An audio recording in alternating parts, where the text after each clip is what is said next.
Good Monday morning, and thanks for listening to my musing about mistakes. Now, we know that everyone makes mistakes, but what I'm most interested in is how we judge different people in different positions by the mistakes that they make. Think about sports as an example. If you bat .400, you are probably a really top-notch player, even though you are out more often than you're on base. But if you shot free throws at 40%, you'd be one of the worst shooters in the league. That you would be a Shaquille O'Neal, where Steve Nash or Steph Curry shoot at about 97 or 98%. The expectation is for them to make their shots most of the time.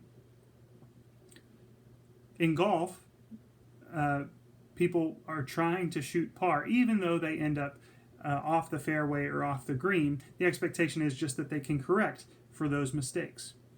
I think all three of those are pretty different but pretty helpful ways for thinking about how we judge people's mistakes.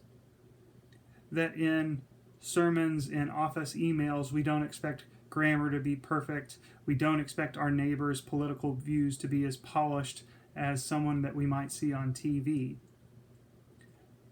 So what do we do at the other end of the spectrum? When near perfection is what is required. How do we judge the Steve Nashes and Steph Currys in other arenas? Air traffic controllers and pilots, doctors, lawyers. How do we judge celebrities whenever we're able to see their every thought or at least every tweet? There needs to be space in every arena for people to make mistakes because, as Reinhold Niebuhr says, sin is inevitable, but it's not necessary.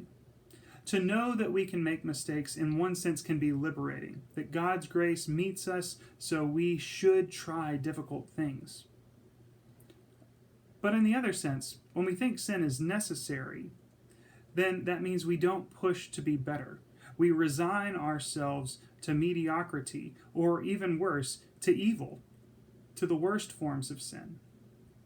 And the way we judge that, the way we move forward with creativity and with the willingness to take risk, is an important matter, not just in the church, but in every arena of life. Probably this week you're going to have the chance to have someone make a mistake that involves you, and that means you also have the chance to give a little grace. So I hope this week you find ways to increase the grace that you give, and who cares if you make a few mistakes? Whatever it is, know that God is in a position to forgive.